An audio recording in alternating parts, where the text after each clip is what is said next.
producir energía, los mismos megavatios, los mismos, pero ¿dónde? No dicen dónde, claro. Evidentemente no va a ser ni en Soto de la Barca ni va a ser en Lada. Pues será en aquellos puntos del Estado español donde hay más, ahora mismo, más situaciones ventajosas para producir esa energía, bien sea eólica o fundamentalmente fotovoltaica, ¿no? Y en todo este escenario, hoy hemos conocido un nuevo dato que me ha sorprendido, que todavía haya salido en esta mesa. La continuidad de las de las centrales nucleares en este país yo creo que hasta el año ya 2035 se aseguran, ¿no? Por lo tanto, aceleramos los plazos para acabar con aquel componente fósil con el que Asturias puede producir energía, pero prolongamos otros o mantenemos activos otros como pueda ser el gas. En definitiva, lo que además es la tormenta perfecta para Asturias hace, yo creo que unas buenas condiciones de futuro para otras comunidades autónomas, incluso para otras comunidades autónomas cercanas a nosotros, ¿no? Y no seré yo quien desee ningún mal para ninguna industria, ni para ninguna industria de la cornisa cantábrica, pero todo apunta que en el País Vasco ahora mismo está en una situación mucho más ventajosa que nosotros para afrontar los próximos años, ¿no? Con sus ciclos combinados de gas, su Partido Nacionalista Vasco y los peajes que diferentes gobiernos de la nación han pagado a ese PNV por pactar con ellos estatutos o incluso mociones de censura, ¿no? Y peajes que llevamos ya viendo unos años lo que producen, les producen una situación mucho más ventajosa para esa industria en lo económico que para la nuestra, ¿no? Entonces, cuando decimos que tenemos que ir a una transición energética justa, pactada, pausada, consensuada con agentes sociales, yo creo que lo que primero tenemos que decir con eso, en primer lugar, es que tenemos que ganar tiempo. ¿Tiempo para qué? Pues tiempo para poder generar en Asturias las condiciones necesarias para poder seguir siendo, en primer lugar, productores de energía y, en segundo lugar, seguir siendo una potencia industrial dentro del territorio español. Porque, que nadie se lo olvide, se va a seguir produciendo energía en España, porque se tendrá que producir, o se comprará a Marruecos o a las nucleares francesas, que también sería otra cuestión a analizar, y se va a seguir habiendo industria, ¿no? Pero para que haya esa industria tenemos que crear las condiciones necesarias para ello. Y ahora mismo, bueno, yo creo, y Enrique decía, que era un borrador, efectivamente, y que ante ese borrador había un proceso de alegaciones, pero yo creo que ese borrador, el gobierno de Pedro Sánchez tiene que ser sensible a esas alegaciones que se están haciendo desde muchos ámbitos, entre otros desde los sindicatos y desde el gobierno regional. Un borrador que tiene que hacer, en primer lugar, una distinción entre la industria electrointensiva y la industria hiperintensiva. Un borrador que tiene que aumentar la cantidad asignada para compensar las emisiones de CO2. En definitiva, un borrador que tiene que crear las condiciones necesarias para que haya un comprador, en primer lugar, para Alcoa, para que Alcoa tenga futuro durante los próximos meses y, en segundo lugar, para generar confianza al resto de la industria. Yo creo que eso es ahora mismo muy importante, ¿no? Bueno, oye, muchas gracias a todos. Vamos a pasar al coloquio, que yo creo que abrirá nuevos campos y nuevas áreas. Yo creo que se ha hablado de esa transición energética, que yo creo que más o menos con matices todo el mundo está de acuerdo que debe ser pausada, que efectivamente lleva un tiempo el cambio de modelo energético. No quedó muy claro para qué o cuáles son esas políticas industriales que se predican para hacer esta transición. Lo que no cabe duda es que la transición energética conlleva también oportunidades, y eso la industria asturiana es que realmente es importante. Aquí hay un conocimiento, yo diría que excepcional, así como es excepcional nuestro modelo energético por el peso que tiene el carbón, como dije al principio, yo creo que también es excepcional, digamos, la posición de la industria en muchos campos y en muchos sectores, y desde luego el energético y industrial en general y energético en particular. Asturias es pionera en muchas cosas. ¿Hay alguien que pida la palabra? Perdón, 3 personas, 4, vale, 5. Venga, pues vamos. En primer lugar, perdona tu nombre, bueno, es igual. Bien.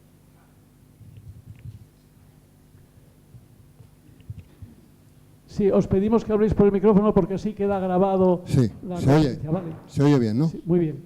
Bueno, me pongo de pie si no os importa. O sea, yo en varias de las intervenciones, bastantes de las intervenciones de la mesa, he encontrado una cierta confusión entre el cambio climático, o sea, medidas que se establecen para abordar el cambio climático, que yo no voy a hablar de ese tema, pero que solo decir que miles y miles de científicos, hombres y mujeres que trabajan hoy en todo el mundo, están planteando que no estamos en una situación como para como para ir lentamente, es decir, no para hacerlo mañana, sino que teníamos que haberlo hecho ya ayer. Pero la cuestión es, el tema de la calidad del aire se ha confundido, se ha metido todo en el mismo saco. Las centrales térmicas de carbón se están cerrando porque la Unión Europea ha establecido unos periodos para la calidad del aire, y aquellas que no tenían desnitrificadora y desulfuradora no podían pasar del año 2020. Por eso cierran un montón de centrales térmicas en Asturias. Eso no tiene nada que ver con el cambio climático, tiene que ver con la calidad del aire. ¿Y nos importa la calidad del aire? Lógicamente, solo observando los niveles de contaminación que tenemos en las ciudades, lo que está pasando en el oeste de Gijón, cerca de la central térmica de Aboño y otras industrias, lo que está pasando en Langreo, en misma Mieres, en Oviedo con las térmicas de Soto de Ribera, es lógico que la población, miles de personas que vivimos aquí en el centro de Asturias, estemos preocupados con ese tema y que nos planteemos que el cierre de las térmicas de carbón tiene que ser necesario, porque una térmica de ciclo combinado sabemos que contamina mucho menos, aparte de menores emisiones en gases de efecto invernadero, contamina mucho menos que una de carbón. Las de carbón contaminan en mercurio, como está demostrado en los acuíferos. Vamos a la pregunta ya. La pregunta es esa, sí. La pregunta es que hay que abordar el cierre, porque se está hablando de cierre de térmicas, desde el punto de vista de la calidad del aire, para poder vivir en dos valles que luego queremos desarrollar, que quién va a querer vivir ahí, en el Caudal y en el Nalón. De acuerdo. ¿Queréis que responder? Yo creo que con libertad. El tema de la calidad del aire evidentemente está incluido en el tema de las restricciones al funcionamiento de las térmicas de carbón, está legislado y por la Unión Europea y por el Gobierno de España también. No sé si queréis añadir algo a un tema que efectivamente es preocupante para todos los ciudadanos. La calidad del aire es evidente que lo es. Aquí compartimos toda la preocupación con la calidad del aire. A nadie le gusta respirar veneno, vamos a decirlo claramente, pero el dilema que se presenta es que ahora mismo, en la actual situación del sistema eléctrico, su funcionamiento marginalista, lo que nos encontramos es que las tecnologías como el ciclo combinado, el gas, que pueden ser más limpias, son más caras, con lo cual te terminan agravando. Lo que mejoras en cuanto a reducción de gases de efecto invernadero, lo que te hace es encarecerte el recibo de la luz de las familias y también de las empresas, con lo cual las hace menos competitivas. Esta es una cuestión que está también en el debate y que no es tan automática, ¿eh? También la inversión, estamos hablando de otra cuestión, la inversión en renovables, que es limpia, a corto plazo supondrá un nuevo encarecimiento, porque habrá que amortizar esas inversiones. Con lo cual, y aquí es un problema también de plazos, por eso yo creo que hay que tener una precisión casi de cirujano. Lo que también tenemos que tener claro es que como la industria desaparezca, no vuelve a florecer en la próxima primavera. Es decir, tenemos que salvar a capa y espada la industria. Y termino. Se han hecho propuestas. Bueno, yo me quedo tranquilo porque he visto que no he sido el que más ha politizado la intervención, me quedó un poco el prurito, pero lo que sí que tenemos claro es que a las empresas electrointensivas las hay que salvar, con una política industrial que no había ni se esperaba y ahora empieza a florecer. Tenemos que cambiar el sistema, será una tarea a medio y largo plazo, pero es importante el sistema eléctrico actual, que genera beneficios millonarios por tecnologías ya amortizadas como la nuclear y la hidroeléctrica, pero genera facturas para los consumidores. Y luego también no tenemos que renunciar a la regeneración de zonas en las que había térmicas de carbón y, concretamente, propuestas, medidas. El Gobierno de España ha planteado contratos de transición, una fórmula en la que participan empresarios, agentes sociales, políticos, la sociedad civil, para desarrollar y financiar proyectos en territorios especialmente perjudicados por esta renovación. No solo el Gobierno español, también Europa habla de acuerdos que permitan invertir en esos territorios, y esa es otra medida que está encima de la mesa y hace falta, como en todo, voluntad política para desarrollarla. ¿Algún comentario más? Parte de acuerdo con él en que evidentemente las centrales térmicas, así lo dije y así lo están haciendo en países como Alemania, tienen que acometer las inversiones necesarias para tener todas las garantías ambientales que nos exige la Unión Europea y que exige la ciudadanía, evidentemente, porque no podemos respirar veneno. Pero yo sinceramente sí creo que hay muchas razones de peso que no nos permiten prescindir ahora mismo de las centrales térmicas. Son la calidad del suministro, la garantía del suministro, y también que en España tenemos la fortuna de tener una gran diversidad de fuentes de energía, y echarlo todo a las energías renovables es un error, porque tenemos la suerte de que cuando no nos entra una energía en el sistema no nos puede entrar otra. Entonces yo estoy de acuerdo en que las centrales térmicas tienen que tener todas las inversiones necesarias que garanticen que cumplan con la normativa ambiental y que tengan todas las garantías ambientales. Pasando al tema, ahora veo que tiene mucha prisa en solucionar este papeleta. Pero ¿dónde estuvimos los 7 años anteriores durmiendo la siesta? Creo entender que en el 2010 se subvencionaban los paneles solares para que nos dieran luz a nuestras casas y otros organismos. Pero por birla y birloque, ese impuesto al sol se nos establó y entonces pues ya no pudimos poner más paneles solares y los que los teníamos tuvimos que quitarlos. Por favor, quería que el representante del PP, que entonces mismo estaba gobernando, me diera una explicación a esto. Sé que estoy pagando la luz, lleva 7 años para acá, cada año más cara. Gracias. Me comprometo a cogerle los datos y le prometo una respuesta del tema.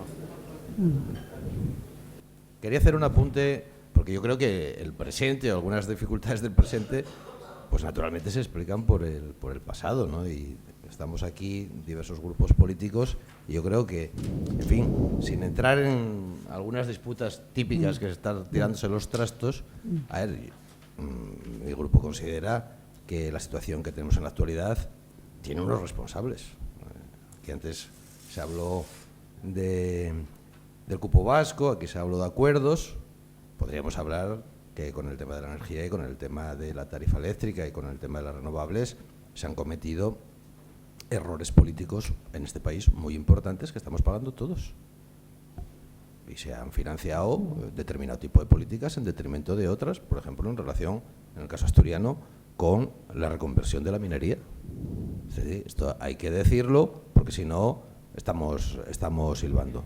Lo mismo que cuestiones de tipo político que son importantes, como por ejemplo la meritocracia y la independencia de los órganos reguladores. Nosotros en España hemos tenido en algunos sectores, y este es un sector estratégico, un capitalismo de amiguetes. Y creo que cualquier análisis de futuro, especialmente en el ámbito que podamos hacer políticas, tendría que partir, por ejemplo, de este tipo de reconocimiento. Para Ciudadanos, por ejemplo, es fundamental en todos los órganos reguladores despolitizarlos. Es decir, que ha habido un asalto por parte, especialmente del bipartidismo, de instituciones importantes y tienen que ser recuperadas desde el punto de vista de su independencia, porque si no, y termino, creo que no estamos poniendo encima de la mesa todas las cosas que podemos cambiar desde la política para mejorar la situación actual. Quiero terminar diciendo también que efectivamente toda crisis, que sería aquello de que lo viejo no acaba de terminar y lo nuevo no acaba de nacer, es una oportunidad. Y el análisis del pasado no nos debe impedir que tenemos que tener un mensaje de optimismo si todos remamos en la misma dirección. Aquí veo al señor Luque, que hoy escribe efectivamente un artículo muy clarividente sobre el asunto. Yo creo que tenemos conocimiento de por dónde tenemos que avanzar desde un punto de vista técnico y de decisiones políticas, que alguien dijo, no sé si fue Enrique, que básicamente en estos momentos lo que requieren es voluntad, porque en parte a veces lo que sucede en política no es que no se sepa lo que hay que hacer, es que no hay la voluntad de hacerlo, porque eso tiene costes. Y en Asturias, por ejemplo, Enrique habló antes de contratos de transición. Claro, en Asturias, después del fiasco de los fondos mineros, estamos un poco escamados. Tenemos una serie de anticuerpos ya generados, tenemos miedo, y creo que con razón, ¿no?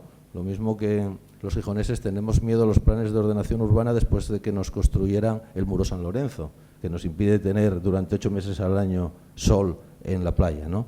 Entonces quería decirlo porque bueno, considero que eso es importante también desde el punto de vista del análisis político. Es que cuando escucho pues preguntas como la de Pilar, me parece que era tu nombre, o la de, cuando habláis aquí en la mesa, hay tantísimos asuntos colaterales que la verdad es difícil no abordarlos todos, y realmente estaría bien tener un debate mucho más amplio, que me parece interesante porque yo creo que de manera general en Asturias han tenido pocos debates al respecto de lo que ha pasado aquí, de lo que tendríamos que hacer, de manera, yo creo que honesta, abierta y, mostrando cierto compromiso de futuro. Yo creo que eso tiene que ver con lo que decía antes Pilar respecto a, por ejemplo, las prisas, ¿no? Bueno, en realidad, ¿cuántos años llevamos hablando de esto? Muchísimos años. Y en realidad nada más que lamentos y una letanía sobre qué tenemos que hacer, recordando nuestro presente o ya pasado casi industrial en ocasiones, o por lo menos el que fue mejor, ¿no? Y queremos volver a ello, queremos que se mantenga a futuro, nos cuesta como asumir qué es lo que nos depara el futuro, a qué se nos obliga y qué es lo que tenemos que abordar como sociedad, precisamente para abordar algunos de los problemas que está viviendo la gente hoy por hoy en Asturias. Hay un problema, se comentaba antes, de calidad del aire, y hay un problema de contaminación real, que no es ser alarmista, y que los asturianos y asturianas también tienen derecho a la salud, y yo creo que eso hay que tenerlo en cuenta también cuando abordamos qué modelo productivo queremos y hacia dónde queremos avanzar, hacia qué modelo queremos transitar de manera general. Claro, si nos ponemos a hablar, podemos hablar de los fondos mineros, pero no solamente de todo lo que se despilfarró. A mí me gustaría saber si lo que se está haciendo ahora mismo con los fondos mineros que hay sobre la mesa, primero, si vamos a llegar a tiempo de ejecutarlos, en qué se está haciendo, dónde se han tomado esas decisiones, son los proyectos mejores posibles para el futuro de los concejos de Asturias, qué control va a haber, cómo están coordinados, hay complementariedad entre los proyectos. Esta pregunta creo que no nos la estamos haciendo, nos quejamos de lo que ha pasado en el pasado o de lo que ha ocurrido en el pasado, pero en este momento se están tomando decisiones al respecto y quizás alguien que tiene responsabilidades en concejos nos pueda dar una respuesta, pero creo que hay cierto problema quizás hasta para llegar a ejecutar lo que hay destinado para este año 2019. Y la pregunta es en qué y para qué va a servir y cómo se ha decidido. Y realmente esto va a ser bueno para el futuro de Asturias. ¿Para qué futuro? ¿Dónde se ha decidido? ¿Qué futuro queremos? ¿Qué industria queremos? ¿Y hacia dónde podemos avanzar para tener sectores que generen empleo, sectores alternativos? Y antes se comentaba efectivamente, y hay algo de lo que no habíamos hablado, que yo de lo que hablo habitualmente, conocimiento de la I+D+I, que puede ser de futuro. Particularmente soy crítica con la I+D+I que se ha llevado hasta ahora en muchos casos. Hay cosas que se están haciendo muy bien y hay otras cosas donde yo creo que se está errando completamente en el objetivo, y creo que las políticas públicas en ese sentido tienen que ir bien dirigidas con los objetivos que tengamos como tierra. Yo creo que tienen que ir ligados a proyectos sobre energías renovables, eficiencia energética, reciclaje, restauración de terrenos contaminados. El otro día estábamos en Langreo y ¿cuántos terrenos contaminados hay en Langreo? La gente vive ahí, nada se está haciendo por aquello. ¿Qué empleo puede generar hacer una limpieza de esos terrenos, por ejemplo, ¿no? Restauración fluvial en toda esa comarca de Nalón, que vive de espaldas a un río. Se están abordando todos esos proyectos de forma complementaria. Eso me parece interesante. Antes, hablando de la calidad del aire, a mí, por ejemplo, me preocupa que la UE, que está examinando el pozo Nicolás en la térmica de la Pereda, venga y diga que hay que cerrarlo, y probablemente vaya a ocurrir. Y esta es una decisión que se ha tomado dentro de UNOSA, y creo que hay que dar determinadas explicaciones al respecto de determinados planes y determinadas decisiones que se toman. Y respecto a lo que comentábamos antes del sector eléctrico, bueno, pues yo creo que tampoco los hechos son los hechos. Es decir, aquí hubo una liberalización del sector en la época de Aznar con un objetivo bien claro, de redefinir los ámbitos de actuación de los actores implicados, Estado, empresas y consumidores. Y esta ley eliminó explícitamente la noción de suministro eléctrico como servicio público. Y aquí nos encontramos ahora mismo. Y si nos vamos al COA, la antigua Inespal pública que se privatizó en el año 98, que ha recibido más de 1.000 millones de euros, que no ha invertido y lo que ha contribuido es a no mantener las instalaciones ni de Alcoa, ni de Avilés, ni de La Coruña, y al final nos encontramos con que ahora mismo estamos en una disputa. Parece ser que la decisión de cierre se toma por la tarifa eléctrica, se tomaba por otras decisiones. Lorena, para que pueda seguir preguntando a la gente. No, ya terminamos con eso, pero digo que esta es la idea de todo lo que hay sobre la mesa, que yo creo, A mí me, vamos, claro. Yo tengo ganas de hablar de esto. A ver, está bien. Este debate quizás lo que provoca muchas veces, que suele ocurrir, más preguntas que respuestas, pero es evidente también que el pasado está ahí, conviene analizarlo para aprender de esos errores y lo que se ha hecho mal, pero lo que queremos, yo diría, no solo ya en este debate, sino un poco lo que queremos los asturianos, es de alguna forma que esa defensa a ultranza, porque nos unimos con mucha facilidad, yo creo, y además yo creo de forma firme, para ese pasado, no perder ese pasado industrial, ese pasado de minería, etcétera. Lo que no nos unimos tan fácilmente es para construir ese futuro, esa transición, que es lo que estamos hablando. El final de la transición está muy claro, lo que pasa es que está a muchos años vista. Claro, alguien habló antes de 31 años, es verdad, hablar del 2050 ahora mismo nos queda a todos, bueno, ni cuento lo lejos que nos queda. El 2030 incluso, estamos hablando de 12 años, es un periodo muy largo en el campo económico y en el campo industrial, en un sector además donde la tecnología avanza a pasos agigantados. Se habló de la fotovoltaica, aquella señora, recordemos, hace 10 años, si costaba 100 hacer una planta fotovoltaica, hoy cuesta 10 o menos de 10. Con lo cual, claro, la política debe adaptarse a esta realidad tecnológica, digamos. Y ahí Asturias, lo he dicho antes, me gusta repetirlo, tiene mucho que decir. No solo en el campo del carbón, que también somos expertos, que efectivamente, pero no cabe duda que el carbón tiene sus días contados, con más o menos rapidez, guste o no guste. No solo por temas de calidad del aire, que también es por temas simplemente de que Europa se ha comprometido a ello y España forma parte de la Unión Europea. Discutimos efectivamente